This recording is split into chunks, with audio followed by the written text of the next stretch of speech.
जब हम छोटे हुआ करते थे और हमसे यह पूछा जाता था, बेटा तुम क्या बनना चाहते हो अपने लाइफ में, तब के समय में सबके मन में एक ही आंसर था, सर मैं डॉक्टर या इंजीनियर बनना चाहता हूँ। और अगर वहीं पर आज की युवती से पूछा जाए, बेटा तुम क्या बनना चाहते हो अपने लाइफ में, तो ज्यादातर लोग यही बोलेंगे, सर मैं एक यूट्यूबर बनना चाहता हूँ और यूट्यूब से पैसे कमाना चाहता हूँ। और उन्हीं में से काफी सारे लोग ऐसे हैं कि सिर्फ यूट्यूब की वजह से अपना कॉलेज एंड जॉब क्विट कर दे रहे हैं। और वहीं पर कुछ यूट्यूबर्स ऐसे हैं जिनके मिलियंस में सब्सक्राइबर्स होने के बावजूद भी या तो उन्होंने काफी दिन से वीडियो नहीं बनाया या वो ऑलमोस्ट यूट्यूब क्विट कर चुके हैं। ऐसा बात नहीं है कि उन यूट्यूबर्स के वीडियो में व्यू नहीं आता, मिलियंस में व्यू जाते हैं। तो यहाँ पर आपके मन में एक क्वेश्चन चल रहा होगा कि इतने सारे न्यू क्रिएटर्स अपना चैनल ग्रो करके पैसे कमाना चाहते हैं, तो वहाँ पर इन यूट्यूबर्स को क्या पैसे अच्छे नहीं लगते कि यहाँ पर कोई और ही रीजन है। तो देखो, आप इमेजिन करो कि आपके पास एक बाइक है, तो फिर आप सोचते हो कि आपके पास एक कार भी होनी चाहिए। इसके लिए आप हार्डवर्क करते हो, पैसे कमाते हो। देन उसके बाद एक दिन ऐसा भी आता है कि आपके पास कार भी हो जाता है। फिर उसके बाद उस कार से तुम घूमते हो और दोस्तों को भी घुमाते हो और बहुत ज्यादा एंजॉय भी करते हो। मानो कि उस कार से आपको एडिक्शन सी हो जाती है। लेकिन अब एक टाइम ऐसा भी आ जाता है कि मानो कि आपका कार चोरी हो जाता है या फिर कोई और रीजन से वो कार आपसे छीन ली जाती है। देन उसके बाद फिर से आपको बाइक पर आना पड़ता है। तो आप मुझे कमेंट करके बताओ क्या होगी उस टाइम आपकी फीलिंग। एंड यही एक बहुत बड़ी प्रॉब्लम एक यूट्यूबर को फेस करना पड़ता है। स्टार्टिंग में जब किसी यूट्यूबर को ग्रोथ मिलता है तो फिर वो और ज्यादा मेहनत करता है जिससे कि और भी ज्यादा व्यू एंड सब्सक्राइबर्स मिल सके। उसको बहुत ज्यादा ग्रोथ मिलने के बाद उसको उस चीज की एडिक्शन सी हो जाती है और किसी दिन जाके वीडियो में व्यू आना कम हो जाए तो तब उसको कार से बाइक पर आने वाली फीलिंग्स आ जाती है। जब तक ऑडियंस की तरफ से पॉजिटिव रिस्पांस आता रहता है तब तक सब ठीक रहता है। लेकिन जब भी व्यूज का ग्राफ नीचे जाने लगता है तब एक यूट्यूबर को बहुत ज्यादा स्ट्रेस एंड डिप्रेशन फेस करना पड़ता है। और ये सबसे बड़ा रीजन है किसी भी यूट्यूबर को यूट्यूब क्विट करने का। और दूसरा जो रीजन है किसी भी यूट्यूबर को यूट्यूब क्विट करने का, वर्किंग ऑफ स्ट्रेसफुल जॉब। एक यूट्यूबर की लाइफ,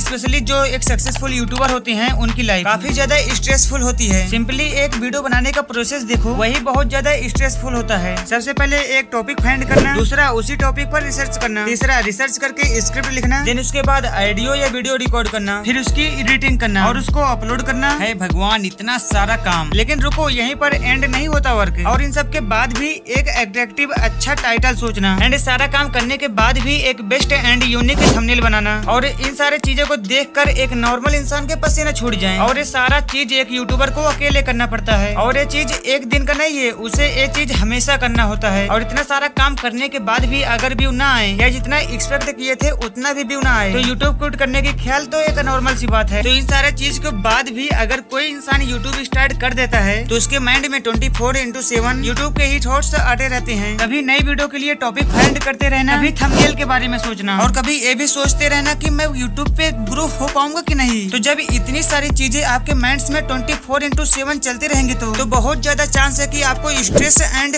डिप्रेशन फेस करना ही पड़ेगा। और ये चीजें भी एक बहुत बड़ा रीजन है किसी यूट्यूबर को यूट्यूब क्विट करने का। और यहाँ पर आपके मन में एक बहुत बड़ा सवाल चल रहा होगा कि जिन यूट्यूबर्स के मिलियंस में सब्सक्राइबर्स थे एंड अच्छे खासे व्यू भी आ रहे थे तो वो यूट्यूबर्स यूट्यूब क्विट क्यों किए। तो इसका भी यही रीजन है कि जब 24/7 आपके मन में किसी चीज के बारे में चलते रहेगा तो उससे स्ट्रेस वगैरह तो होता ही है। और 24 आवर्स उसी चीज के बारे में सोचने से आपको किसी और चीज में ध्यान लगाने का टाइम ही नहीं मिलता। क्योंकि देखो, यूट्यूब के अलावा भी एक इंसान को अपने पर्सनल लाइफ में भी बहुत सारा काम होता है, जैसे कि फिजिकल हेल्थ पर ध्यान देना एंड अपनी मेंटल हेल्थ को भी परफेक्ट रखना एंड अपने फैमिली एंड फ्रेंड के साथ भी टाइम स्पेंड करना। लेकिन हर टाइम यूट्यूब पर फोकस करने की वजह से इन सब चीजों के लिए टाइम न मिलना भी एक मेन रीजन है, जिससे कि एक यूट्यूबर यूट्यूब क्विट करने के बारे में सोचता है। तो आई होप कि आप समझ गए होंगे कि एक यूट्यूबर यूट्यूब क्विट करने के बारे में सोचता है। तो आज की इस वीडियो में बस इतना ही। तो मिलते हैं नेक्स्ट वीडियो में, तब तक के लिए बाय बाय, टेक केयर।